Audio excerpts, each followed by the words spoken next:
Ei, turma, chegamos ao ocaso do nosso semestre letivo. Nessa aula do dia 9 de junho de 2020, nós finalmente encerramos o nosso conteúdo programático de Processo Penal 2.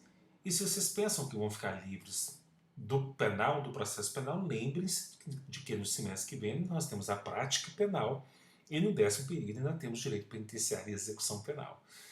Mas pelo menos no processo penal, hoje vocês ficam livres, finalmente. Precisamos ver ainda os embargos e precisamos ver duas ações penais autônomas, que são o habeas corpus e a revisão criminal. Vamos dar um pulinho lá nos embargos? Muito bem, olha aí na tela. Nós temos os chamados embargos de declaração. Muito cuidado, viu, gente? O povo tem mania de falar de embargos declaratórios. A lei processual ela não fala em embargos declaratórios, apesar dos nossos juízes, da nossa doutrina, professores dentro de sala de aula. Poxa, os embargos são de declaração, é como se estivesse dando um apelido a um instituto previsto na legislação processual. São os embargos de declaração. Temos os embargos infringentes, temos os embargos de nulidade e temos os embargos de divergência. Vamos começar pelos nossos simpáticos embargos de declaração. Disse para vocês, numa aula qualquer aí para trás, que na minha concepção, os embargos não constituem recurso na legislação processual. Seja na legislação processual penal, seja em qualquer legislação processual. Vão encontrar fortes opositores, inclusive na própria FUMEC. Pode ser que no semestre que vem, na prática processual, a Ana Paula pense de forma diferente, pode ser que no processo do trabalho o Jorge pense de forma diferente. Nós temos pessoas que pensam de forma diferente. Mas eu não consigo conceber um recurso que não seja para outro órgão jurisdicional. E eu não estou falando um recurso para outro órgão jurisdicional dentro do próprio órgão jurisdicional. Ah, da turma para a Câmara, da Câmara para um órgão especial, do órgão especial para o Pleno. Não é isto. Se o princípio basilar norteador da estrutura normativa recursal da legislação processual brasileira é o duplo grau de jurisdição, como eu poderia conceber um recurso que não observa justamente esse princípio basilar? Então, com toda a sinceridade do mundo, principalmente quando nós pensamos nos embargos de declaração, que não tem nem a capacidade, o efeito de alterar aquele julgado que já foi produzido. E ainda para o mesmo órgão julgador, para o mesmo juiz, ou para a mesma turma, ou para a mesma Câmara, com toda a sinceridade do mundo, eu não vejo, apesar dos efeitos infringentes, dos embargos infringentes de nulidade, e até desses efeitos infringentes dos embargos de divergência, eu não consigo ver que a possibilidade do manuseio de um instrumento para o mesmo órgão jurisdicional que seja trabalhado como possível recurso. E é por isso que nós não vamos falar em interposição de embargos, nós vamos falar em oposição de embargos. A apelação interposta, o agravo de execução interposto, o rés interposto, o extraordinário interposto, o especial interposto, a carta testemunhável é interposta. Mas os embargos são opostos. Eu oponho embargos de declaração, eu oponho embargos infringentes ou embargos de nulidade, eu oponho os embargos de divergência. Da mesma forma que eu impetro segurança, eu impetro habeas corpus, eu impetro mandado de segurança, eu impetro mandado de junção, eu impetro habeas data. Então eu interponho recurso, eu oponho embargos, eu impetro segurança. É assim que funciona. Muito bem.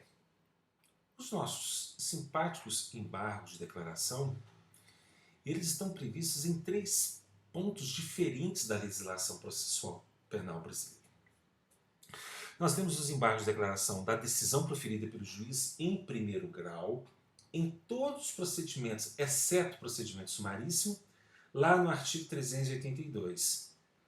Mas como se precisasse, o Código de Processo Penal volta no artigo 619 para trazer de novo os embargos de declaração. E é por isso que, carinhosamente, nós falamos que no artigo 382 nós temos os embarguinhos, São os embargos de declaração oposta à decisão de primeiro grau. E no 619 nós temos os embargões, que são os embargos de declaração opostos das decisões proferidas pelos órgãos colegiados no segundo grau ou em graus superiores, nas instâncias superiores. E no artigo 83 da Lei 9.099 nós temos os embargos de declaração no procedimento sumaríssimo, no procedimento afeto à competência dos juizados especiais criminais. E olha aí do lado da tela, já tem uma coisa estranha. Os embargos de declaração são opostos em 2 dias ou 5. Mas 5 no procedimento sumaríssimo. Nos demais procedimentos, o prazo de oposição é de 2 dias. Vamos dar uma olhadinha nos dispositivos que nós temos. Eu já deixei tudo separadinho aqui para vocês. Vamos ao Código de Processo Penal. Vamos lá ao artigo 382. O artigo 382 está ali naquela região do Código de Processo que trabalha a sentença.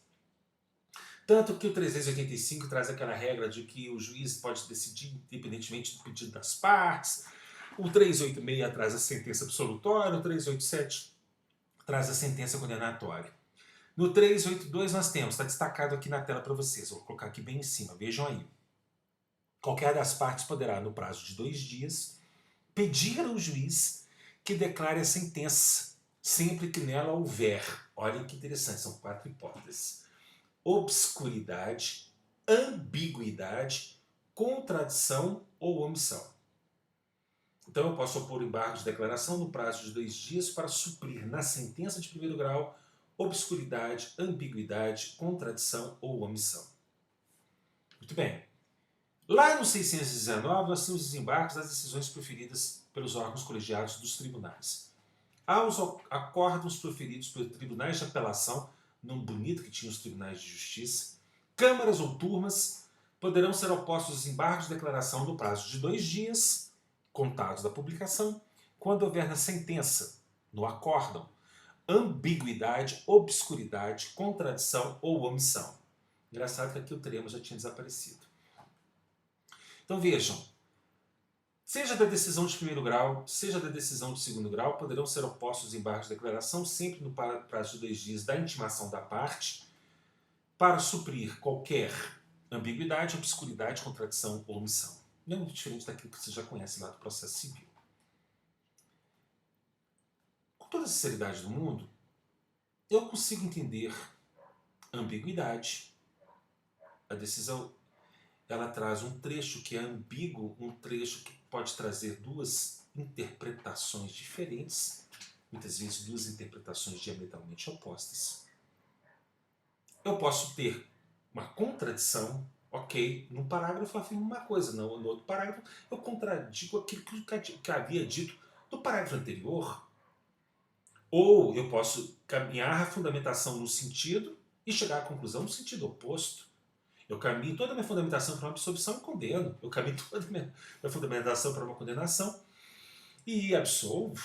Aí haverá contradição. Omissão, perfeito. Principalmente em relação aos pedidos formulados pelas partes. Então eu trago algumas teses defensivas, eu enfrento 2 questões preliminares de mérito, 2 questões de mérito, o juiz ignora as minhas preliminares e no mérito só enfrenta uma das teses apresentadas. Pode acontecer. Aliás, acontece com mais frequência do que vocês imaginam. Então a decisão ela é omissa. Agora essa obscuridade, com toda a sinceridade do mundo, eu tenho muita dificuldade. A decisão ela é obscura. Parece coisa de Star Wars, não parece? O lado sombrio da força. Se há uma obscuridade, vejam só, se alguma coisa está assim, escondida ali na decisão, eu não consigo perceber ali na decisão, na verdade a decisão ela foi omissa. Ela não enfrentou como deveria enfrentar aquela tese, aquele tema, aquela prova que foi trazida para os autos do processo penal. Com toda a sinceridade do mundo, essa obscuridade, francamente, eu não consigo entender muito bem, não. Quando você vai lá para a Lei 9.099, o negócio piora mais ainda. Aqui está a Lei 9.099, a lei que estabelece o procedimento sumaríssimo. E lá no artigo 83 traz a seguinte regra, que inclusive foi uma redação alterada pela Lei 13.105, houve uma alteração pelo CPC. cabe embargos de declaração quando, em sentença ou acórdão, houver obscuridade, contradição ou omissão. Tinha uma dúvida na redação original que desapareceu. Mas a obscuridade ficou. A ambiguidade, que era beleza, a ambiguidade poderia bater com a dúvida. Eu poderia entender que essa dúvida seria a ambiguidade lá do CPP. A reforma trazida pelo Código de Processo Civil em 2015 tirou a dúvida, quer dizer, tirou a ambiguidade. A dúvida poderia ser gerada da ambiguidade. Mas manteve a obscuridade, com toda sinceridade. Não consigo entender muito bem. E o que é bacana é que, como eu disse para vocês, no prazo de 5 dias, os embargos deverão ser opostos.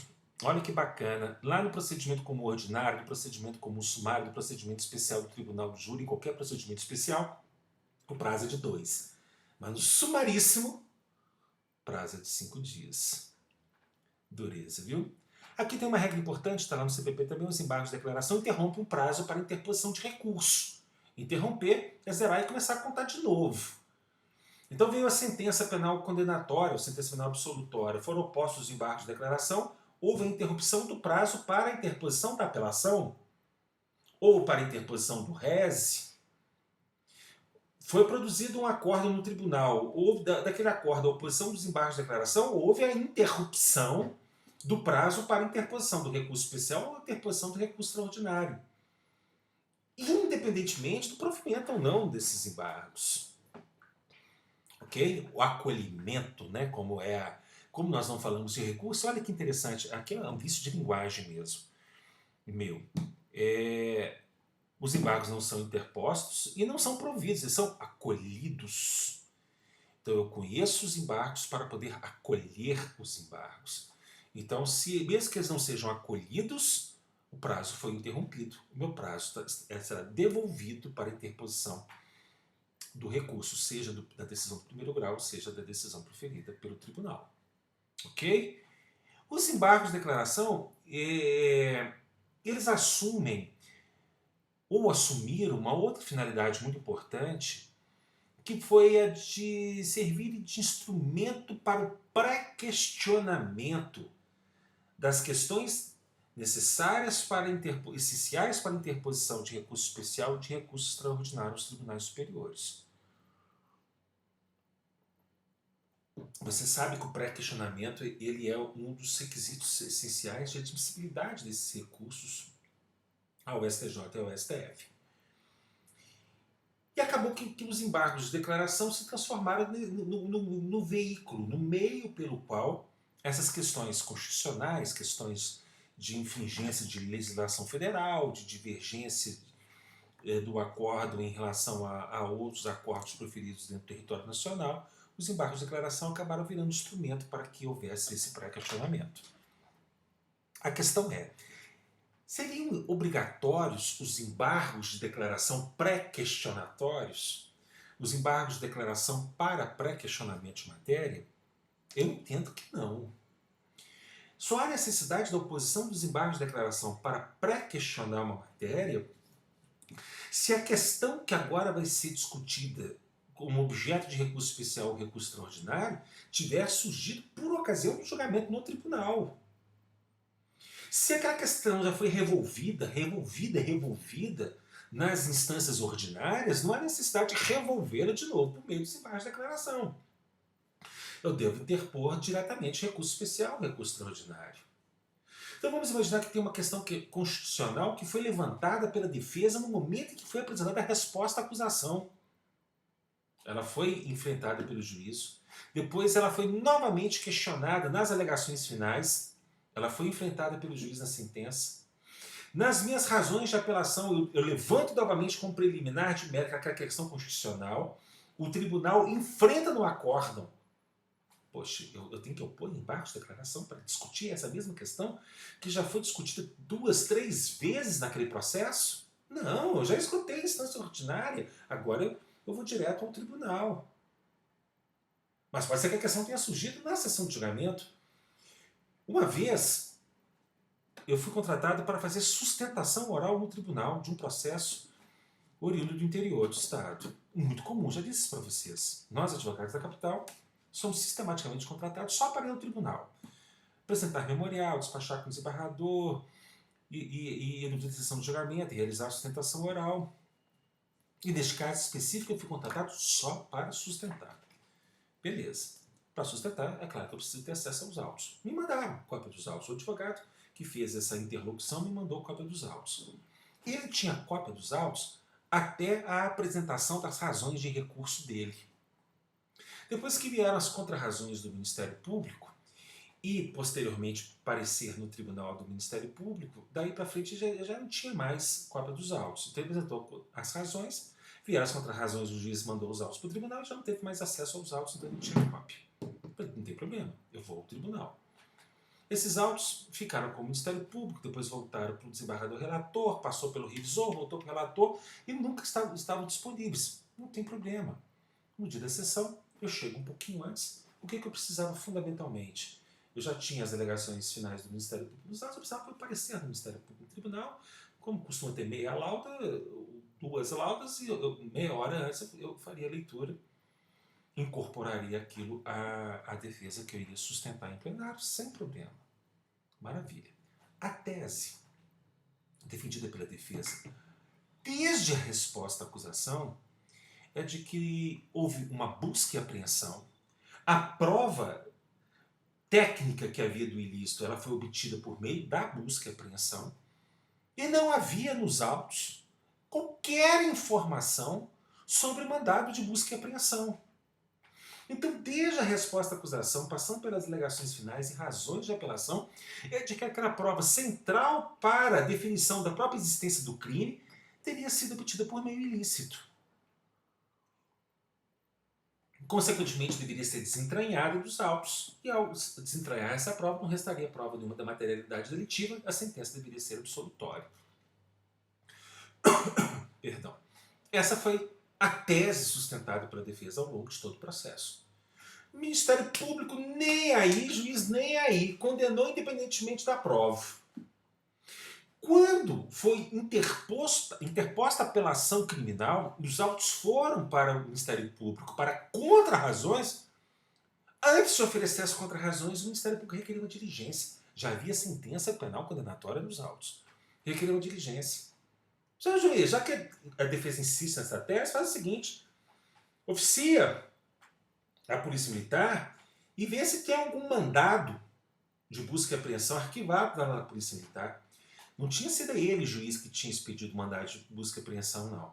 Mas vai na polícia e vê se algum outro juiz da jurisdição estadual, algum juiz de jurisdição federal, se existe esse mandado de busca e apreensão. Eis que surge um mandado. Não sei quando foi produzido, mas eis que surge um mandado nos autos, em cumprimento da diligência que foi deferida pelo juiz. O que o promotor faz? Ele anexa as contrarrazões de apelação dele o mandado. Eu falei, tá aí, ó, o mandado que a defesa queria. Então cai por terra toda a tese defensiva. Como assim? Prova juntada das contrarrazões de apelação, e mais do que isso. Era a prova central, era a prova fundamental, era a única tese defensiva ao longo de todo o processo. Sobem as contrarrazões com essa beldade, com essa maravilha de prova anexada pelo Ministério Público às contrarrazões recursais. Quando eu cheguei lá no dia da sessão de julgamento para ler o parecer do Ministério Público, o Ministério Público fala, não procede as alegações da defesa, porque nos autos, as folhas tais, está juntado o mandado de busca e apreensão, então sou pelo não provimento da apelação criminal. Eu falei, não é possível que o advogado baba dele mesmo e não viu que tinha um mandado de busca e apreensão juntado aos autos, porque tudo que eu tinha lido do processo até então era em cima desse mandado de busca e apreensão. E mais do que isso, ele não estava nas minhas cópias. Fui ver nos autos, cadê? Aí encontrei, bichinho, anexado às alegações, às contrarrazões de apelação do Ministério Público. Subi na tribuna e falei com os senhores desembargadores, olha, não é ético inovar na tribuna. Nós temos que ir à tribuna para sustentar aquilo que está nas razões e nas contrarrazões de recurso. Mas aqui não vejo com outro caminho senão o de trazer uma inovação. O processo é nulo. E é nulo desde a juntada intempestiva deste documento. Então, ali foi pela primeira vez na tribuna, oralmente, que foi arguída a questão da prova ilícita. Ela não tinha sido arguída em momento algum, mesmo porque ela só surgiu realmente nessa subida dos autos do primeiro grau para o tribunal. O promotor, o desembargador, nem aí manteve a sentença penal condenatória. Eu primeiro, antes da oposição dos embargos de declaração, antes mesmo que houvesse a publicação do acórdão, para eu respeitar o meu prazo de 2 dias, eu já fiz um requerimento dos autos de juntada da degravação daquela sessão de julgamento, porque foi oralmente que eu arguí, isso foi deferido, foi juntado aos autos. Opus os embargos de declaração já para pré-questionar a matéria para interposição de recurso especial e recurso extraordinário. Por quê? Porque até então essa questão não tinha sido resolvida nos autos. E por que eu tive que opor os embargos de declaração? Porque no acórdão condenatório, o relator defecou e andou para as minhas alegações em plenário. Ele manteve o acordo do jeito que estava, condenou com base na prova, que foi juntado pelo Ministério Público intempestivamente, revisor e vogal de acordo, não sabia nem que horas que chamava, de acordo. Então isso não foi discutido no acórdão. Então eu tinha que pré-questionar. E tive que pré-questionar por meio dos embargos de declaração. Então providenciei a juntada e depois entrei com os embargos de declaração para pré-questionar essa matéria. Ok? Muito bem. No artigo 609, parágrafo único do nosso Código de Processo Penal, nós temos 2 modalidades de embargos. Embargos infringentes e embargos de nulidade. O nosso Tribunal de Justiça, ele cadastra os embargos infringentes ou os embargos de nulidade como se fosse uma coisa única. Então, no cadastro, que você vê lá, você entra na movimentação do processo, está lá o nome do processo, está lá, embargos infringentes e de nulidade, como se fosse a mesma coisa. E a lógica do tribunal é que é a mesma coisa, tanto que estão no mesmo dispositivo do Código de Processo Penal. Na verdade, não. Vamos lá no 609, parágrafo único do nosso CPP. Aqui, ó, vem cá, vamos 609, parágrafo único. É um trem perdido, né? Olha que interessante. O 609 está falando dos recursos, apelações, embargos. Olha que interessante aqui, ó, olha a técnica legislativa. Os recursos, apelações, como se apelações não fossem recursos, embargos, ok, francamente. Olha o parágrafo único. É o parágrafo único só que nos interessa. Quando não for unânime, não peguei tudo não, né, gente? Quando não for unânime a decisão de segunda instância, desfavorável ao réu, admitem-se embargos infringentes e de nulidade que poderão ser opostos dentro de 10 dias a contar da publicação do acórdão na forma do 613. Se o desacordo for parcial, os embargos serão restritos à matéria objeto da divergência. Então vejamos só. Primeiro, os embargos só podem ser opostos a decisões colegiadas. Ok? Proferidas na segunda instância. O regimento interno do STF permite os embargos infringentes de nulidade de decisões proferidas pelo STF, basta lembrar o processo do mensalão. Os embargos, o STJ, por meio de seu regimento interno, também permite os embargos infringentes de nulidade das suas decisões. Então vejam, quando não for unânime a decisão proferida em órgão colegiado, em qualquer tribunal, essa decisão proferida pelo tribunal for desfavorável ao réu, nunca desfavorável à acusação, isso quer dizer que é um recurso próprio, específico, privativo da defesa. Vocês podem imaginar, o Ministério Público pode opor os embargos infringentes ou os embargos nulidades a favor do réu. Pode, mas desse dia vai chover perereca aqui no Brasil. No dia que isso acontecer. Em tese, pode. Então vocês podem dizer que um recurso privativo do acusado é recurso privativo do acusado. Na prática, é recurso privativo da defesa. desde que a decisão não seja unânime. Então, só podem ser opostos nos tribunais, porque são opostos de decisões colegiadas, sempre favoravelmente ao acusado, desde que a decisão que lhe for desfavorável seja proferida por maioria de votos. For uma decisão não unânime. Mais do que isso, os embargos infringentes são opostos das decisões não unânimes desfavoráveis à defesa de mérito. Os embargos de nulidade são opostos das decisões não unânimes proferidas pelos tribunais desfavoráveis à defesa que digam respeito às preliminares de mérito, questões processuais, questões que discutem os vícios processuais e por consequência, as nulidades do processo. Por isso, embargos de nulidade. É óbvio que, no mesmo acórdão, eu posso ter uma decisão não unânime em relação a nulidades, uma decisão não unânime em relação a mérito. E aí, e tão somente aí, os embargos, você vai opor apenas uma modalidade de embargos. Você vai opor os dois. É um só. E ele terá uma dupla função. Aí eles serão embargos de nulidade e infringentes, ou se preferirem, embargos infringentes e de nulidade, porque eles terão dupla função. Qual que é a lógica desses embargos que podem ser opostos no prazo de 10 dias? Vamos pegar o exemplo do nosso Tribunal de Justiça. O nosso Tribunal de Justiça hoje tem 8 câmaras criminais. Cada câmara criminal composta por 5 desembargadores. Isso quer dizer que, de forma originária, nós temos 40 desembargadores hoje com competência criminal. Competência para julgamento de recursos em matéria criminal. Porque, na verdade, competência criminal, alguns outros órgãos colegiados do tribunal também possuem, como, por exemplo, o Tribunal Pleno. Aí seriam 140 desembargadores. Mas, a princípio, em matéria recursal, 40 desembargadores distribuídos em 8 câmaras criminais.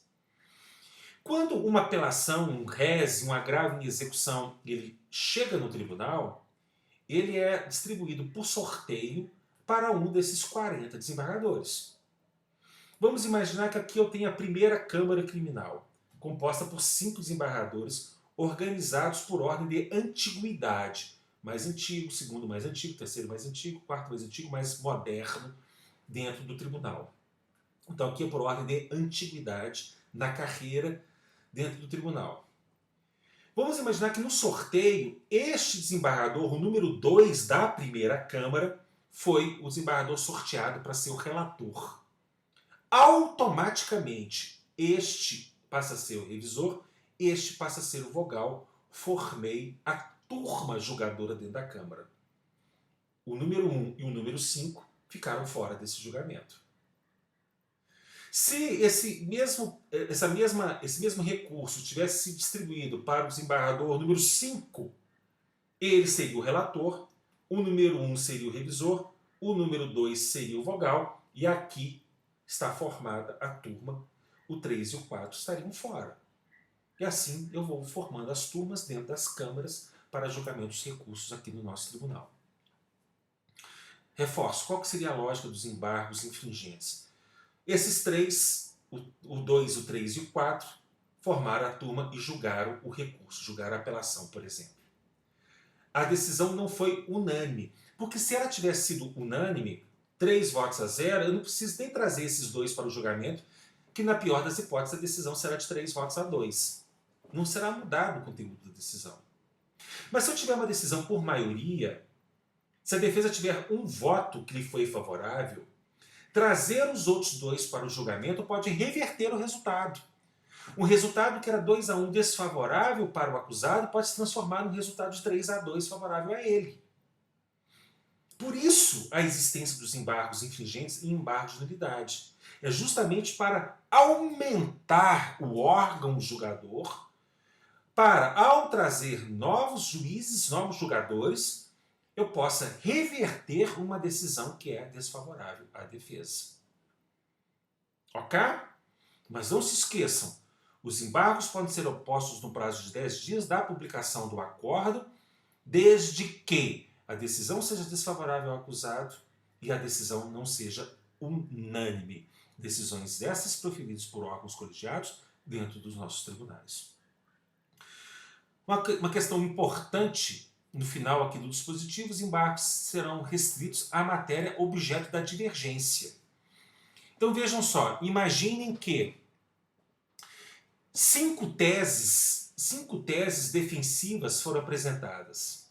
2 teses preliminares de mérito, que dizem respeito a nulidades, 3 teses de mérito, sendo 2 teses absolutórias, e aqui, na terceira parte das razões recursais, a defesa discute aplicação de pena. Então, nulidade, nulidade, absolvição, absolvição, aplicação de pena. Ok? Por 3 votos a 0, o tribunal passou pela primeira preliminar. Ok? Por 3 votos a 0, superou a segunda preliminar. Ou seja, não deu provimento ao recurso da defesa. Superadas as preliminares, o tribunal entra no mérito. 3 votos a 0, afastou a primeira tese defensiva, manteve a condenação criminal. 3 votos a 0, afastou a segunda tese defensiva, manteve a condenação criminal. Tudo 3 a 0. Chegou na aplicação de pena, houve uma divergência. E um desembargador divergiu tão somente na incidência de uma agravante da pena. 2 desembargadores entenderam que a agravante era devida, manteve a condenação de primeiro grau. Um desembargador apenas retira, decota uma agravante no cálculo da pena. E aí, consequentemente, a pena cai, a pena diminui. Ok? Uma coisa que eu não cheguei a falar para vocês, e me ocorreu aqui agora, nós falamos daquele princípio da lei reformar-se impédios quando nós falamos do tribunal do júri. Pela lei reformar-se impédios, se houver recurso exclusivo da defesa, a decisão do tribunal não pode agravar a situação jurídica do acusado. Não pode ocorrer sequer, e é isso que eu esqueci de falar para vocês, reformar-se impédios indireta. Por exemplo, o tribunal entende que essa agravante não é cabível. Mas ele entende que uma outra agravante que não foi utilizada pelo juiz seria possível no caso concreto. O tribunal não pode fazer isso. Tirar uma agravante e colocar a outra em recurso exclusivo da defesa. Tirou essa, a outra não pode entrar, porque deveria haver recurso da acusação para isso. Outra hipótese um pouco diferente. O tribunal anula a sentença penal condenatória que condenava o acusado a 4 anos de reclusão. O processo desce, vai para o mesmo juiz. O juiz faz um saneamento do processo. Consequentemente, ele elimina os vícios processuais. Sentencia de novo. Na segunda sentença, ele aplica uma pena de 5. Também não pode acontecer. Isso só pode acontecer no júri, porque é outro órgão julgador e o júri tem soberania constitucional. Mas o juiz não pode fazer. Então, nem o tribunal ele pode mexer nessa condenação, tirando situações que poderiam melhorar a pena, mas acrescentando outras que não foram arguídas em recurso do Ministério Público, e nem tampouco, na eventual anulação de uma decisão de primeiro grau, o juiz pode sentenciar aplicando pena superior àquela que foi anulada na primeira decisão. Nem uma coisa nem outra podem acontecer, porque seriam hipóteses de reformar-se impérios. Ok? Voltando aqui ao nosso exemplo. Então, houve uma divergência tão somente com relação à incidência de uma agravante da pena. Se houve a divergência, podem ser opostos os embargos. Neste caso, como diz respeito ao mérito, infringentes. Mas esses embargos infringentes estarão adstritos ao objeto da divergência. Qual foi o objeto da divergência? A agravante da pena. Eu irei opor os embargos só para discutir a agravante da pena. E se eu quiser ir aos tribunais superiores, você sabe que eu tenho que esgotar a instância ordinária. Então eu não posso interpor especial nem interpor extraordinário enquanto essa divergência não for julgada. Então, se eu desistir dela, deixar o prazo dos embargos de divergência passar e interpuser recurso especial e recurso extraordinário, os meus recursos não serão admitidos. Por quê? Porque um dos requisitos essenciais de admissibilidade não foi observado. que era o quê? O esgotamento da instância ordinária. Ou seja, esses embargos eles são obrigatórios, caso haja divergência, mas sempre adstritos ao objeto da divergência. Ok? Muito bem, temos os embargos também chamados de embargos de divergência. Esses embargos de divergência, gente, faltou aqui colocarmos os artigos. Ah, não, os artigos estão aqui. Esses embargos de divergência estão previstos tão somente no Código de Processo Civil. Na verdade, eles não eram previstos na legislação processual penal em lugar nenhum. Eles estavam previstos no regimento interno do STF e no regimento interno do STJ, já há muitos anos. O que aconteceu? Na reforma do Código de Processo Civil, no novo Código de Processo Civil, eles passaram a figurar nos artigos 1043 e 1044 do Código. E prazo para interposição de 15 dias, aquele prazo genérico dos recursos lá no Processo Civil, no artigo 1003, parágrafo 5º. Então, os embargos de divergência são embargos opostos, estão somente em decisões preferidas pelos tribunais superiores, pelo STF e pelo STJ, tem previsão tão somente no CPC. Separei o CPC aqui pra gente. Vamos lá nele. Lei 13.105 de 2015. É embargável o acordo do órgão fracionário que os embargos, lembrando que os embargos de divergência estão dentro de uma seção, dentro de um capítulo que envolve os recursos aos tribunais superiores. Em recurso extraordinário ou recurso especial, divergir do julgamento de qualquer outro órgão do mesmo tribunal, sendo os acordos embargado e paradigma de mérito. Em recurso extraordinário ou em recurso especial, divergir de julgamento de qualquer outro órgão do mesmo tribunal, sendo um acordo de mérito e outro não, desde que não tenha conhecido o recurso, embora tenha apreciado a controvérsia. É um péssimo hábito desses tribunais superiores, tanto do STJ como do STF. Uma falta de técnica absurda. O que está dizendo o artigo 1043? Vejam só, os embargos de divergência serão opostos dentro do tribunal quando, no julgamento de especial ou no julgamento do extraordinário, a turma julgadora, porque a competência tanto no STF como no STJ é de turma, não é isso? A quinta e a sexta turmas do STJ possuem competência criminal, a primeira e a segunda, as duas turmas do STF possuem competência criminal. Os embargos de divergência poderão ser opostos quando a decisão da turma, do órgão fracionário, divergir da decisão de qualquer outro órgão dentro daquele tribunal. Então pode ser de outra turma. Então o acordo da sexta turma do STJ divergiu de um acordo da quinta turma do STJ. Ou a decisão da sexta turma divergiu de decisão proferida pelas duas turmas reunidas. Ou a decisão da quinta turma divergiu de um órgão especial daquele tribunal. Ou a decisão da quinta turma divergiu de uma decisão proferida pelo pleno. Não me importa. A decisão daquele órgão fracionário entra em conflito com jurisprudência firmada por outro órgão fracionário qualquer dentro daquele tribunal. Decisão da primeira turma do STF divergiu de decisão da segunda turma. Acontece em todos os processos, né, em matéria criminal. Mesmo porque ninguém ali entende nada de direito nem de processo penal. Então, a decisão da primeira turma divergiu da decisão da segunda. Decisão da primeira turma divergiu da decisão do pleno, que ali só tem as duas turmas e o pleno. Da decisão do pleno cabem embargos de divergência, podem ser opostos os embargos de divergência. Agora, o CPC trouxe uma mudança importantíssima em relação aos regimentos internos desses tribunais. Antigamente, até a entrada em vigor do novo CPC, eu só poderia opor os embargos de divergência das decisões de mérito em recurso especial e recurso extraordinário, desde que os recursos especial e extraordinário tivessem sido admitidos pelos tribunais. Eu não poderia confrontar uma decisão proferida em agravo com uma decisão proferida no especial ou no extraordinário, nem uma decisão do extraordinário ou do especial proferida em decisão de agravo. Aquele agravo para a admissibilidade do recurso. Isso mudou no segundo inciso.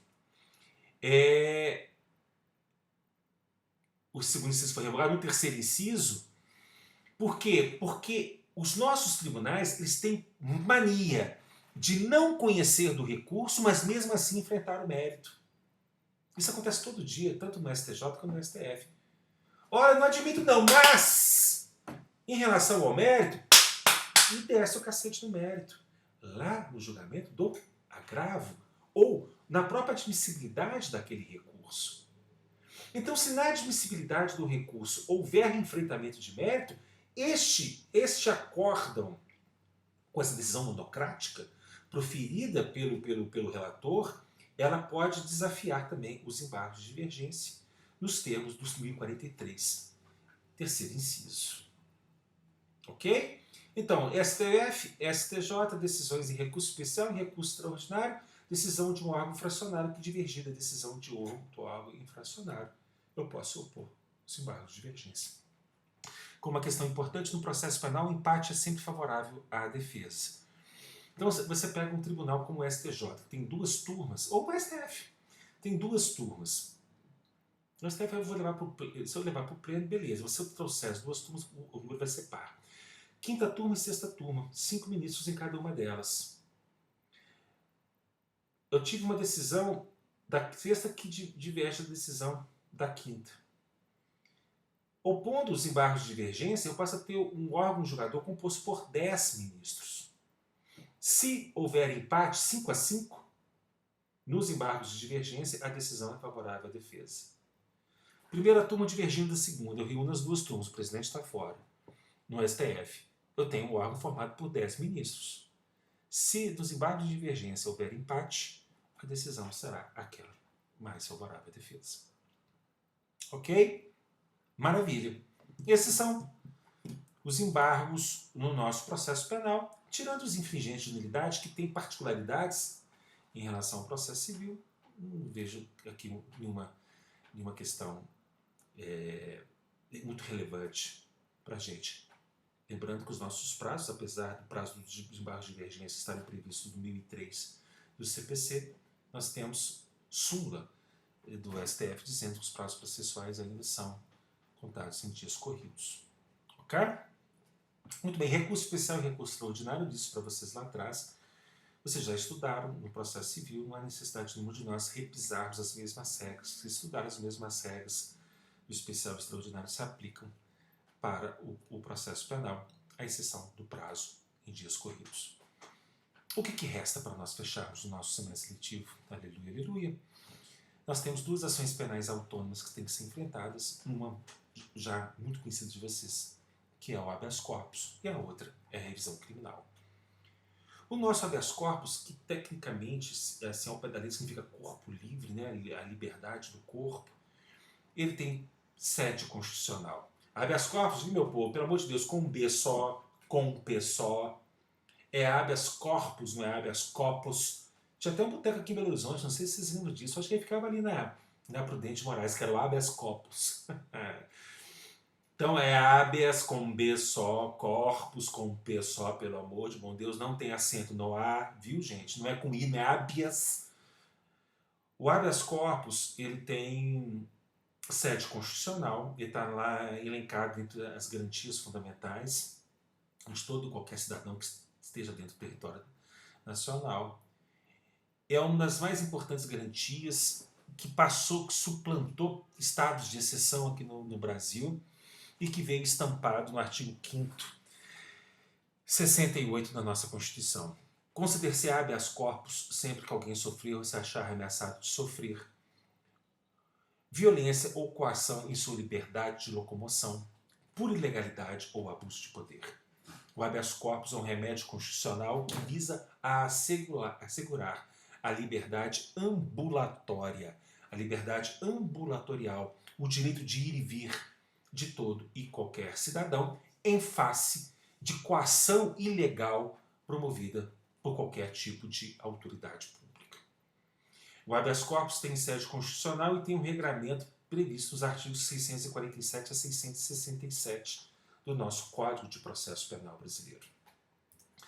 Vocês sabem, vocês perceberam pelas aulas que nós já tivemos, e pela própria redação, olha a redação do artigo 5º da Constituição.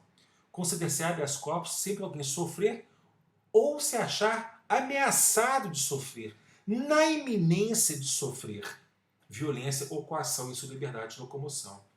Então daí você já pode imaginar que nós temos duas espécies de habeas corpus que dizem respeito diretamente a essa liberdade, esse direito de ir e vir do cidadão. Nós temos o habeas corpus liberatório e temos um habeas corpus preventivo, quando eu me antecipo a possível coação ilegal. Mas nós estudamos ao longo desse semestre algumas hipóteses em que o Código de Processo Penal não prevê recurso das decisões proferidas pelo juiz ao longo do processo de conhecimento. E daí nós vimos que há a possibilidade da impetração de um habeas corpus que ganhou na doutrina e ganhou fôlego também na jurisprudência, chamado de habeas corpus processual. Da decisão que recebe a denúncia. Eu posso impetrar um habeas corpus processual, um habeas corpus para discutir os fundamentos do recebimento da denúncia no tribunal. Da decisão que não absolveu sumariamente, não há recurso previsto. Mas eu posso impetrar um habeas corpus para discutir no tribunal os fundamentos do artigo 397. Esse habeas corpus que vem no lugar daquele recurso que deveria existir, mas não existe no processo penal brasileiro, é o chamado habeas corpus processual. Muito cuidado com essa distinção entre habeas corpus liberatório e habeas corpus preventivo, isso não é pacífico. E por isso talvez gere ainda um pouco mais de confusão. O habeas corpus liberatório ele vai ser impetrado quando a pessoa estiver presa ou na iminência de ser presa em decorrência da expedição de um mandado. Então vejam, o delegado de polícia representou ao juízo pela prisão preventiva de quem quer que seja. Os autos foram ao Ministério Público, o Ministério Público deu parecer favorável ao decreto de prisão preventiva. O juiz decretou prisão preventiva e determinou a expedição do mandado de prisão. Mas o mandado de prisão ainda não foi cumprido. Se eu quiser impetrar um habeas corpus dessa decisão que decretou a prisão preventiva e já determinou a expedição de mandado de prisão, esse habeas corpus é um habeas corpus liberatório. Ele não é preventivo. Ele não é preventivo porque a coação ilegal está íncita, é consistente na decisão proferida pelo juiz que decretou a prisão. Tanto que é ela que eu vou discutir no tribunal. Não é a conduta daquele policial que eventualmente cumpriu o mandado de prisão. Se o policial dá uma voz de prisão em flagrante, naquele momento, e flagrante é legal, naquele momento ele é autoridade coatora. Mas a partir do momento que o juiz ratificou, homologou aquele flagrante, convertendo aquele flagrante em prisão preventiva, a autoridade coatora passa a ser o juiz. Deixa de ser o policial. Então não é aquele policial que vai cumprir ou que cumpriu o mandado de prisão que é a autoridade coatora, mas sim quem decretou a prisão. E se o decreto de prisão preventiva já ocorreu, o habeas corpus passa a ser liberatório. Tanto que eu vou buscar o quê? Um alvará de soltura, mesmo que efetivamente, na prática, a prisão não tenha sido executada. O habeas corpus preventivo, ele se antecipa à decisão judicial que decreta a prisão. Vou dar alguns exemplos para vocês. Imagine esse mesmo caso. O delegado de polícia já representou ao juiz para prisão preventiva. O juiz encaminhou para o Ministério Público os autos para parecer. Se eu quiser impetrar um habeas corpus neste momento, me antecipando à decisão judicial, ele é um habeas corpus preventivo. Por quê? Porque não houve decisão decretando a prisão ainda. Pode ser que ela nem venha. Mas por precaução, por prevenção, eu já impetro o habeas corpus. Em tempos de CPI, CPMI, houve um período aí da história política do Brasil que todo dia tinha uma, ainda temos, mas com muito menos frequência do que final dos anos 90 e durante os anos 2000. Era muito comum o presidente de uma CPI na Assembleia Legislativa, na Câmara dos Vereadores, no Congresso Nacional, intimar uma pessoa na condição de testemunha para prestar um depoimento na Comissão Parlamentar de Inquérito ou na Comissão Parlamentar Mista de Inquérito. E essa pessoa, ela era na verdade investigada, ela não era testemunha, mas ela foi intimada na condição de testemunha. Aí ela sentava, era colhido o compromisso legal de dizer a verdade. Ok, afinal de contas, eu estou aqui na condição de testemunha. Aí vinha a primeira pergunta, já era comprometedora a testemunha. Na verdade, ela era investigada. Vinha a segunda, novamente comprometedora. E aí o que a testemunha faz? Não vou responder. Me reserva o direito de permanecer em silêncio. Não, você é testemunha. Você prestou o compromisso legal de dizer verdade. Mas a resposta vai me incriminar. Você prestou o compromisso legal de dizer verdade. Não vou responder. O que o presidente da CPI fazia? Dava voz de prisão em flagrante pelo crime de falso testemunho. Os supostos investigados que eram intimados na condição de testemunha, gatos escaldados, começaram a impetrar habeas corpus preventivo, para assegurar que, na hipótese de vir uma pergunta que pudesse comprometer, ele ter o direito de permanecer em silêncio e não ser preso em flagrante delito pelo crime de falso testemunho. Então ele já chegava lá na sessão da CPI com o instrumento que está aí no quadro, um salvo-conduto, um documento concedendo a ordem de habeas corpus, assegurando a ele o direito de permanecer em silêncio, caso a pergunta pudesse ser uma pergunta que o incriminasse, uma pergunta que fosse comprometedora. Habeas corpus preventivo. Outro exemplo de habeas corpus preventivo. Logo que veio a lei seca, a Polícia Militar aqui em Minas, ela reuniu no comando geral os comandantes de diversas unidades, principalmente da Polícia de Trânsito, e a Polícia Militar decidiu que, uma vez instado a fazer o bafômetro, se o civil se recusasse, ele deveria ser preso em flagrante pelo crime de desobediência. Isso foi decidido dentro de uma reunião do Comando Geral da Polícia Militar, apesar de opiniões em sentido contrário. O que as pessoas começaram a fazer? Começaram a impetrar habeas corpus preventivos.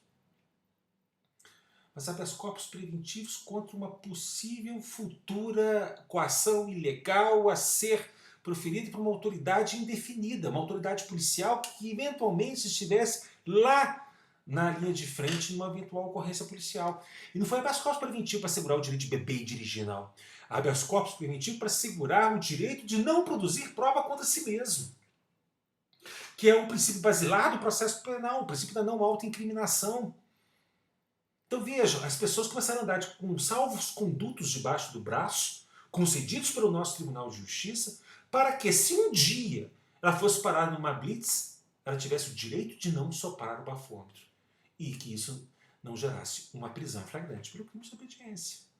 Esse é o habeas corpus preventivo, percebem? Eu estou me antecipando uma possível futura incerta decisão que eventualmente pudesse atingir a minha liberdade ambulatória. Habeas corpus liberatório, alvará de soltura, habeas corpus preventivo, salvo conduto. O que vocês... O processual, obviamente, como eu estou discutindo uma decisão judicial, a concessão da ordem vai reformar a decisão. Então, ali, na verdade, tem uma função processual. O que é importante vocês saberem? O habeas corpus é o veículo. O habeas corpus é o meio pelo qual eu levo a um outro órgão jurisdicional determinado pedido. Então vejam só, houve uma prisão em flagrante. Aí o juiz competente marca a audiência de custódia. Chega na audiência de custódia, eu peço a liberdade do meu preso. O juiz indefere e transforma aquela prisão em flagrante em prisão preventiva. Eu quero a revogação da preventiva. Eu vou ao tribunal pedir o quê? Revogação de preventiva. Qual que é o instrumento, qual que é o veículo que eu vou utilizar para ir ao tribunal pedir revogação de preventiva? O habeas corpus. Percebe? Eu atravesso um pedido no primeiro grau requerendo ao juiz a revogação da preventiva. O juiz indefere. Eu vou tentar, no tribunal, rever essa decisão de primeiro grau. Pedindo o que no tribunal? Revogação de preventiva. Qual que é o veículo? Qual que é o instrumento? O habeas corpus.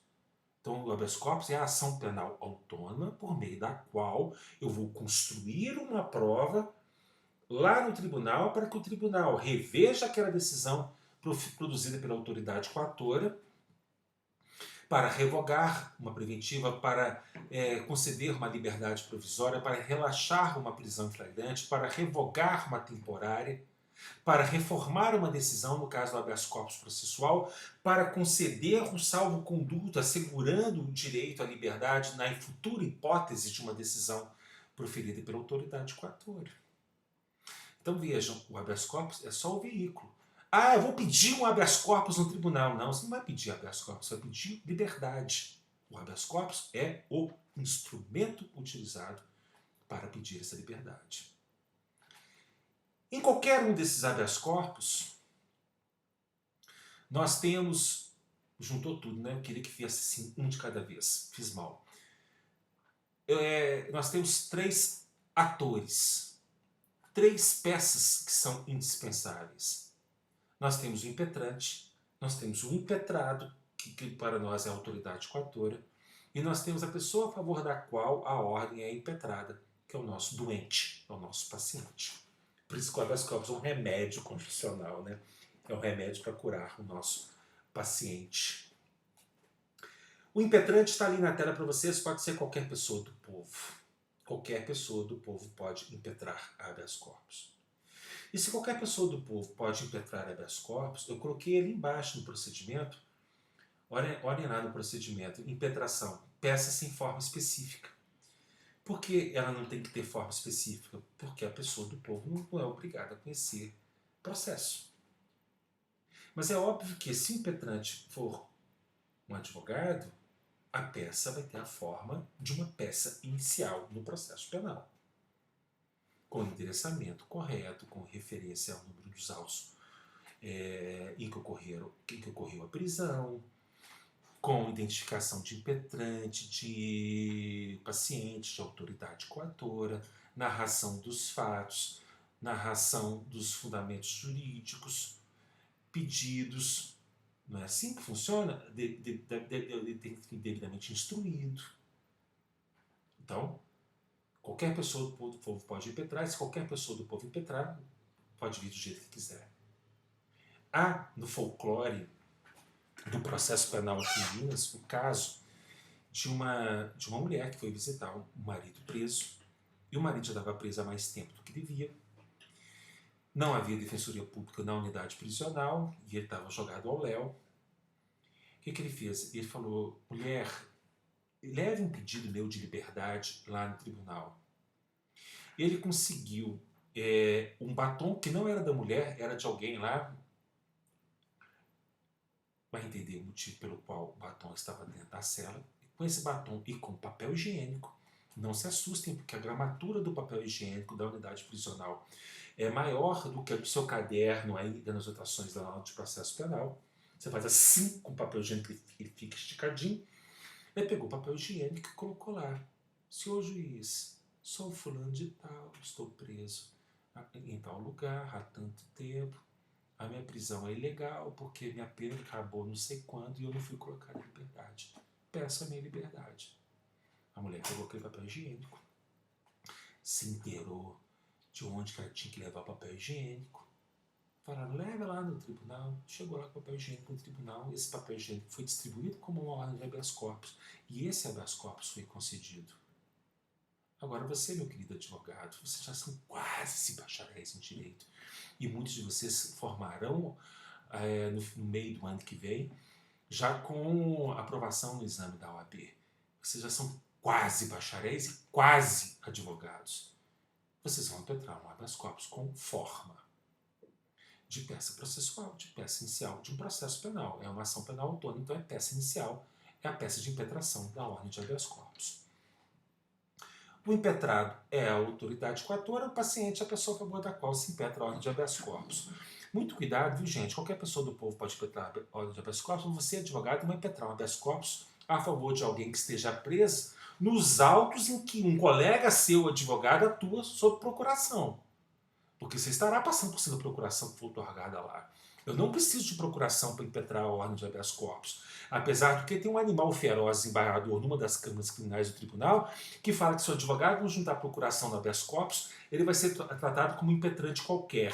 Consequência disso, não pode sustentar lá na tribuna no dia da sessão de julgamento.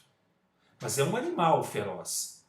Não há necessidade de procuração para habeas corpus, tanto que qualquer pessoa pode impetrar. Vocês podem fazer um mutirão lá no escritório modelo, lá na LEP, do Núcleo de Prática Jurídica, e sair impetrando habeas corpus a favor de um tanto de presos que vocês entenderem que estão em situação ilegal. Mas muito cuidado, porque se esse preso, lá nos autos da execução, tiver constituído um defensor, a sua ordem de habeas corpus passa por cima da procuração dele, o que significa que você vai praticar uma conduta antiética. Impetrante, autoridade coatora, paciente, eu posso ter mais de impetrante, eu posso ter mais de um paciente na minha ordem de habeas corpus, eu só não terei mais de uma autoridade coatora, uma decisão específica, então é a autoridade coatora única. O procedimento está previsto a partir do artigo 654 até o 666 do Código de Processo Penal, um número bem sugestivo, e dos regimentos internos dos nossos tribunais. E ele é de forma muito sintética o que está aí na tela para vocês. Nós temos a impetração, como eu coloquei peças em forma específica, nós temos regras sobre isso no 654, parágrafo 1º. Sempre que impetrarem uma ordem de habeas corpus, vocês vão tentar uma decisão monocrática do relator, tentando antecipar o conteúdo do seu pedido, antecipar a liberdade, antecipar um salvo-conduto, antecipar uma decisão qualquer no processo penal. Por quê? Porque apesar de ser um procedimento, vejam aí na tela, muito singelo, se a ordem tramitar com muita celeridade aqui no Tribunal de Justiça, vai demorar umas 5, 6 semanas para ser julgado. No STJ, uns 6 meses a 1 ano.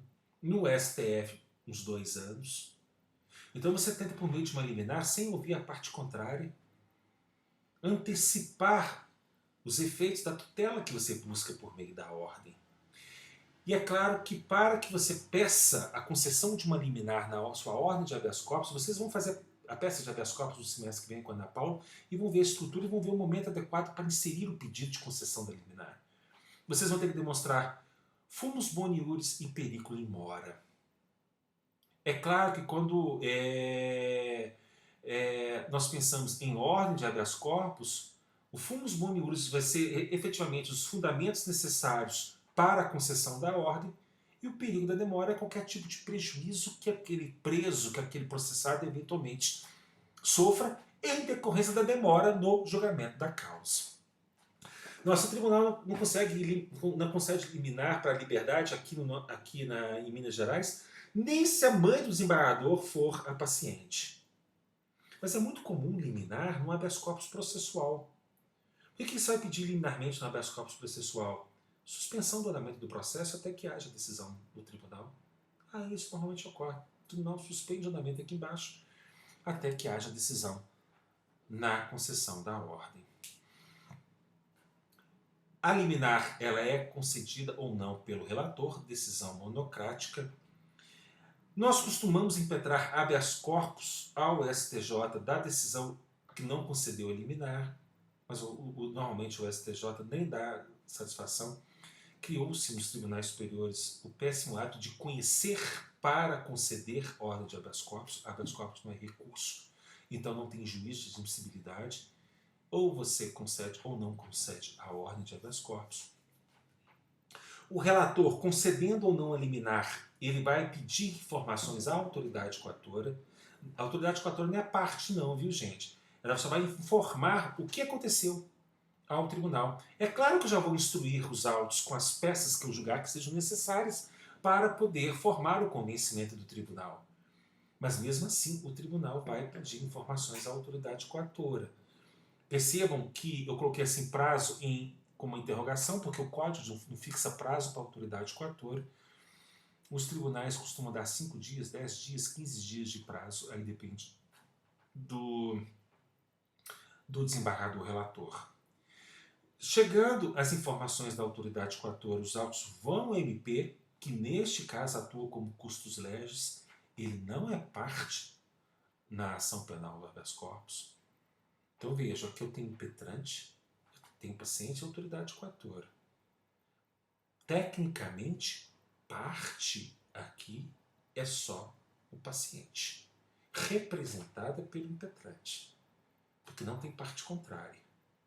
Não é nem a autoridade coatora, nem tampouco o Ministério Público. Ok? Voltando do Ministério Público, o processo ele é colocado em mesa de julgamento. Ele não precisa ser nem pautado. Por isso, se você for um impetrante e pretender ir ao tribunal acompanhar a sessão ou sustentar na sessão, você tem que acompanhar a movimentação dos autos, porque assim que ele retorna do Ministério Público, ele já vai ser colocado em mesa na primeira sessão de julgamento, seguinte: não há revisão no habeas corpus, então eu tenho relator, naquela turma que eu falei para vocês que é formada no tribunal, eu tenho relator e 2 vogais, então não vai para revisão. Então ele é diretamente colocado em mesa, sem necessariamente ingressar na pauta. Se houver tempo, voltou do MP, por exemplo, às vésperas de um recesso, às vésperas de um feriado prolongado. Então há tempo de pautar. Beleza, pauta. Aí haverá publicação. Mas se não houver tempo, imagine, por exemplo, voltou do MP numa terça. Tem sessão daquela turma na quinta, daquela Câmara na quinta-feira. O processo muito provavelmente entrará em julgamento na quinta. Aí o que você tem que fazer? Vá ao tribunal. Vá ao tribunal para sustentar. Porque muito provavelmente ele estará. Se não estiver, você vira as costas e vai embora para casa. Se estiver, você vai e se inscreve para sustentar. Essa questão do julgamento dos habeas corpus, como é que eu poderia dizer? Ela oficializou os votos formulados por assessor, por assistente, por estagiário. Por quê? Como ele é colocado em mesa, você vai para o tribunal na sessão seguinte, não houve intimação, você não sabe se vai ser julgado ou se não vai ser julgado. Você pode até tentar buscar uma informação antes no gabinete do desembargador, mas essa informação pode ser que não seja muito precisa. Por vir das dúvidas, você vai.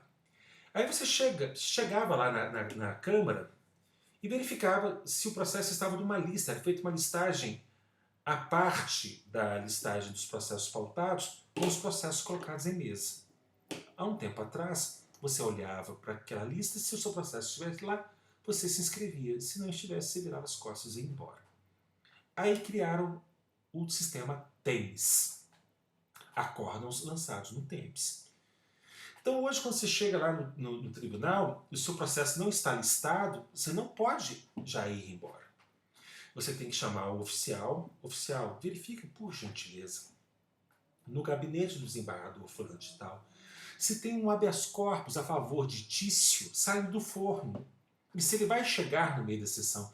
Porque os votos chegam no meio da sessão. Poxa, se o desembargador está lá na sessão, quem é que está fazendo esse voto? Aí ligam para o gabinete. O gabinete, está saindo um habeas corpus do forno aí? Tá! Aí você senta lá e fica esperando o habeas corpus chegar. Não, não tá não, é só na próxima. Aí você vai embora para casa. Ok? Concedida a ordem na sessão de julgamento, é expedido ou o alvará de soltura, ou o salvo-conduto, ou é reformada aquela decisão que foi combatida, que foi vergastada por meio daquela ordem de habeas corpus. Esse é o singelo procedimento, e mesmo com esse singelo procedimento, muitas vezes uma ordem se arrasta aí por semanas, meses, até anos, dependendo do tribunal, para ser julgado. Ok? Muito bem. Para finalizarmos, nós temos a nossa revisão criminal. A revisão criminal, prevista nos artigos 621 a 631 do Código de Processo Penal, é a ação rescisória que nós temos no juízo criminal, no processo penal brasileiro. Ela existe para poder rescindir decisões transitadas em julgado. Eu coloquei apenas esses 4 dispositivos, grifando em negrito o que é mais importante nesses dispositivos, porque é o que nós precisamos efetivamente saber de revisão criminal. Primeiro, a revisão criminal só pode ser apresentada, ela só pode ser proposta para rescindir julgados desfavoráveis ao réu. Isso quer dizer que nós só podemos rescindir julgados condenatórios. Uma vez transitada em julgado uma sentença absolutória ou que seja meramente extintiva da punibilidade, nem o Papa consegue rescindir essa decisão. Então, vejam, a revisão dos processos findos está aí na tela para vocês. Será admitida quando a sentença condenatória, veja que eu destaquei condenatória. 2, quando a sentença condenatória. 3, quando descobrirem novas provas de inocência, porque ele foi condenado. Ou circunstância que autorize diminuição de pena. Então ele foi condenado, houve uma pena aplicada, e agora eu tenho condições de reduzir aquela pena que foi aplicada. Então, a revisão criminal só pode ser proposta para rescindir julgados condenatórios. Veja o 622. Ela pode ser proposta a qualquer tempo. Diferentemente da ação rescisória, a qualquer tempo eu posso propor a revisão criminal. 2 anos depois, 3 anos depois, 4 anos depois, 5 anos depois, mesmo depois de cumprida integralmente a pena. Mesmo depois da morte do condenado. Olhem o 623. A revisão poderá ser pedida pelo próprio réu ou para o procurador legalmente habilitado, hoje o entendimento é que o advogado é indispensável na revisão criminal. Ou no caso de morte do réu, pelo cônjuge, ascendente, descendente ou irmão, para limpar o nome. Eu posso propor uma revisão criminal só para preservar a memória ou recuperar a boa memória que a sociedade tem em relação a determinada pessoa. Então, a qualquer tempo, mesmo depois da morte, mesmo depois da extinção da pena ou da extinção da punibilidade do agente, em decorrência da morte, nos termos do artigo 623. Então, a qualquer tempo, e a qualquer tempo mesmo, de decisões penais condenatórias transitadas em julgado por qualquer uma dessas pessoas previstas no artigo 623, sempre por risquem este ou. Coloquem por procurador, pelo próprio réu, por procurador legalmente habilitado, ou no caso de morte do réu, nós tivemos o Estatuto da OAB, que veio depois. Na verdade, nós temos uma Constituição da República que veio depois e fala da imprescindibilidade do advogado, no 133, e depois tivemos o Estatuto da OAB em 1994, a Lei 8.906. Ok? Que tacitamente modificou a redação do 623. As hipóteses de cabimento da revisão criminal elas são restritas e elas estão descritas nos 3 incisos do 621. Eu não posso propor revisão criminal fora dessas hipóteses do 621. E quais são as hipóteses do 621? Primeira, quando a sentença condenatória for contrária ao texto expresso de lei ou à evidência dos autos. Afirmo a vocês, vocês nunca vão conseguir uma decisão procedente de uma revisão criminal com fundamento no primeiro inciso. Porque se o tribunal decidir deferindo o seu pedido com fundamento no primeiro inciso, ele está admitindo que ele errou. Inclusive está escancarando uma porta gigantesca para uma ação de reparação de danos contra o Estado. Estou falando que é erro. Errei na aplicação da lei ou errei na análise das provas dos autos. Há essa possibilidade, mas digo a vocês, na prática, vocês nunca vão conseguir. As outras duas são mais factíveis. Quando a sentença condenatória se fundar em depoimentos, exames ou documentos comprovadamente falsos. Vejam só, falso testemunho, falsa perícia, falsidade documental, falsidade ideológica de documentos que foram utilizados como elementos de prova. Eu não consigo, não posso produzir prova em revisão criminal. A prova ela tem que ser inteiramente pré-constituída. Se eu tenho uma sentença penal condenatória que se fundou em um depoimento falso, para eu fazer a prova do depoimento falso, eu tenho que pré-constituir a prova. Seja por um outro depoimento que não foi colhido ao tempo da instrução criminal, que joga por terra aquele depoimento, seja por uma retratação daquela testemunha que prestou o falso depoimento. Falsa perícia, mesma coisa. Documento falso, eu preciso da perícia para comprovar o documento falso. E essa prova já tem que instruir a revisão criminal. Daí não se assustem se vocês se depararem com um processo em primeiro grau de jurisdição, chamado processo de justificação. Você entra com um pedido simples ao juízo criminal de construção de uma prova para os fins de instruir futura revisão criminal, nos termos do artigo 621.2. Então você requer petição simples, que você vai distribuir, que tem que ser distribuída para um juiz de uma vara criminal qualquer, de produção de prova, que será elemento indispensável para a instrução de processo de ação penal autônoma de revisão criminal em um tribunal qualquer. Então você vai ali no Fórum Lafayette distribuir esse pedido de justificação com a produção de prova. O juiz vai produzir a prova, ele vai ouvir a testemunha, ele vai mandar fazer a perícia. É claro que você vai ter que, obviamente, fundamentar o seu pedido para que ele seja deferido.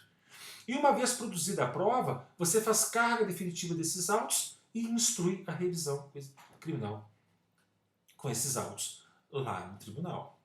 Então, não se esqueçam, eu não construo prova em revisão. A prova é pré-constituída. Então, já instruo a revisão com a prova que eu preciso. 3. Quando, após a sentença, mesma coisa, se descobrirem novas provas de inocência, engraçado, prova de inocência, né? Do condenado, redação de 1941. Na verdade, eu descubro uma contraprova da responsabilidade penal do acusado, ou de circunstância que determine ou autorize diminuição especial de pena. Poderia ser, depois do trânsito em julgado da sentença condenatória do goleiro Bruno, Elisa Samúdio aparece viva. Poderia ser uma hipótese. Ou a nova prova é efetivamente uma prova testemunhal, uma testemunha de viso, que não foi identificada durante a instrução criminal, que agora tem condições de prestar um depoimento. Ou essa testemunha vai trazer algum elemento de prova que possa levar a uma diminuição da pena. Então percebam, a exceção do primeiro inciso, que eu disse para vocês, na prática jurisdicional, dificilmente vocês vão encontrar uma decisão, por dizer que vocês nunca vão encontrar uma decisão que dê procedência ao pedido formulado pelo autor da revisão criminal com fundamento no primeiro inciso, mas no 2, no 3, isso é totalmente factível, desde que haja a prova pré-constituída. Eu vou pré-constituí-la, inclusive prova testemunhal. Não é pegar a carta assinada pela testemunha, não, e reconhecer firme em cartório, não. Eu vou produzir essa prova judicialmente sobre o crime do contraditório, e depois eu levo essa prova para a futura revisão criminal. Ok? Essa revisão criminal, que pode ser proposta por qualquer tempo, pelas pessoas legalmente indicadas no artigo 623, com fundamento no 621, serão apresentadas, veja no 624, pelo Supremo Tribunal Federal, quanto às condenações por ele proferidas, pelo Tribunal Federal de Recursos. Eu botei um leia-se aí, mas surgiu um 3. O 3 está do lado do A? Nem está. Está do lado do quê? Do E. Leia-se Superior Tribunal de Justiça. Até 1988, nós tínhamos um Tribunal Federal de Recursos. Esse tribunal ele foi extinto com a Constituição de 88 e foi criado em seu lugar o Superior Tribunal de Justiça. Então, pelo Supremo Tribunal Federal, contra as condenações por ele proferidas. Pelo Superior Tribunal de Justiça ou pelos Tribunais de Justiça, vejam que havia um de alçada, está aí no texto de vocês, de alçada, no código de vocês, risca de alçada. Não existem mais tribunais de alçada nos demais casos. Entendam muito bem o seguinte. Se uma decisão ela foi proferida pelo juiz de primeiro grau, o juiz aqui da vara criminal, essa decisão condenatória foi confirmada pelo tribunal. Dessa decisão eu interpus especial extraordinário, e essa decisão transitou em julgado lá no STF, essa condenação não é a condenação proferida pelo STF. É proferida pelo juiz de primeiro grau. Se a decisão foi proferida pelo juiz de primeiro grau absolutória, o tribunal manteve a absolvição, o Ministério Público interpôs recurso para o STJ, essa condenação é do juízo de primeiro grau, ela não é do STJ. O STF só será competente para rescindir julgados em processos de sua competência originária. Mesma coisa é STJ, mesmo que o trânsito em julgado tenha ocorrido no STF. O STJ só é competente para rescindir julgados em processos de sua competência originária.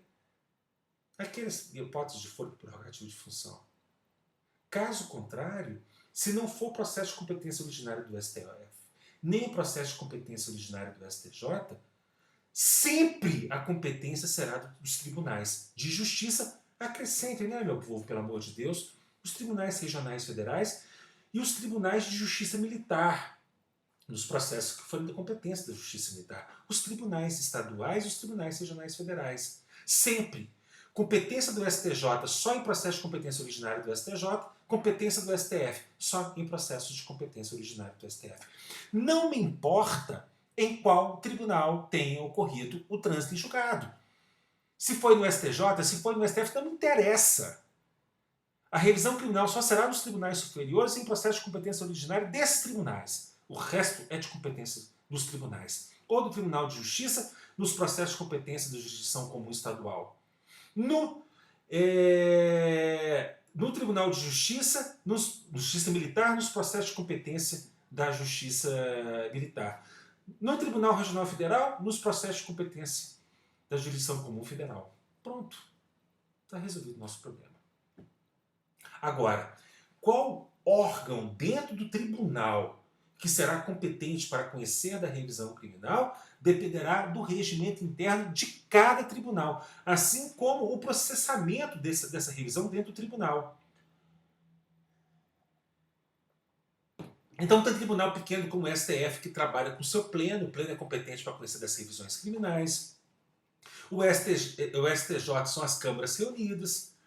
Os tribunais de justiça costumam ser câmaras reunidas, mas não todas grupos de câmaras. Então, o nosso Tribunal de Justiça, por exemplo, forma grupos de câmaras. Primeira mais segunda, terceira mais quarta, quinta mais sexta. Agora, com câmaras pares, vai ser assim, porque antes tinha um grupo de câmaras com 3 e 2 grupos com 2. Agora, certamente, vão ser grupos de câmaras com 2 câmaras que na escada.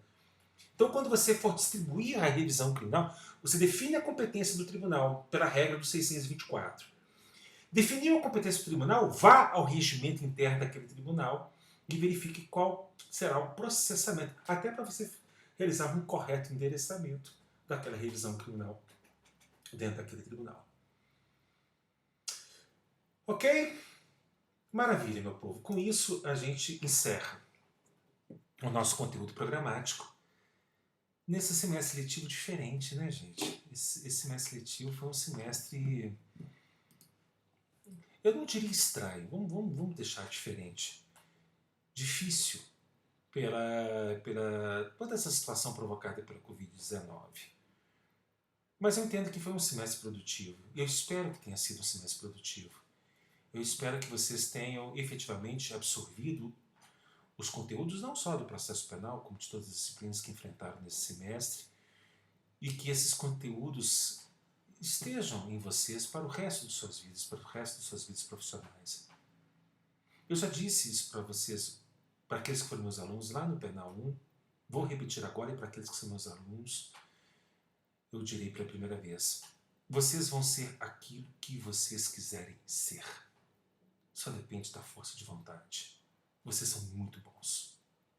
Essa turma é muito boa, essa turma é muito bacana. O céu é o limite para vocês. E vocês estão a um passo de ingressar em uma nova jornada, que é a jornada da vida profissional. Mas nessa jornada, não se esqueçam de nós, professores. Nós sempre estaremos à disposição de vocês. Eu sempre estarei à disposição de vocês. Seja pelo WhatsApp, seja por e-mail, seja por uma ligação telefônica, seja por sinal de fumaça. Sempre que vocês precisarem, não deixem de nos procurar. As portas da FUMEC sempre estarão abertas para vocês. E é claro, retorne brevemente para uma pós lá do Ciência, retorne para o mestrado. Nós estamos em processo de implantação do nosso doutorado, de pós-doutorados em Direito. Então voltem para seguir com seus estudos, para aperfeiçoar os seus conhecimentos.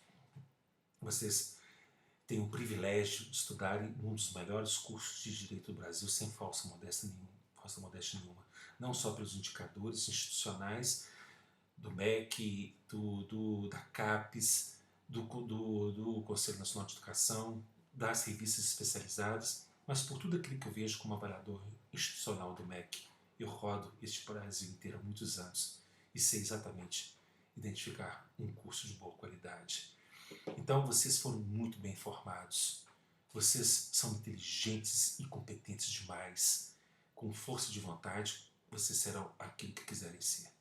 E espero ter contribuído, nem que seja com uma sementinha, com um pouquinho de conhecimento, com um pouquinho de inconformismo, com um pouquinho às vezes um pouco de decepção com a atual estrutura jurisdicional brasileira, mas que essa sementinha seja a sementinha da mudança. Vocês serão os atores dessa mudança e vocês estão muito bem preparados para isso. Que vocês sejam muito felizes, que vocês tenham muito sucesso e que em breve, muito em breve, eu possa encontrar com vocês nas trincheiras, como juízes, como promotores de justiça, como delegados de polícia, procuradores do Estado, procuradores do município, grandes advogados, que vocês efetivamente serão. Que Deus os abençoe, os ilumine, faça uma ótima prova na semana que vem. E apenas recordando a nossa programação, na semana que vem nós faremos a prova final. Antes disso, tenho certeza, eu lançarei para vocês as notas da prova da segunda avaliação. Já postei, vocês devem ter visto a matriz para a correção da prova. Então logo vem a nota, com as observações individualizadas, para aqueles em que houver necessidade. Semana que vem vocês fazem a terceira avaliação. Conteúdo programático da terceira avaliação, já combinei com vocês lá atrás, né? Vamos pegar de recursos para frente, ok? Então só os recursos, os embargos e as ações penais autônomas. Só essa parte final da matéria para ficar bem delimitadinho mesmo. Na outra semana, então, na semana que vem só prova. Na outra semana, na segunda-feira, eu aplico segunda chamada para alguém que tiver perdido alguma avaliação.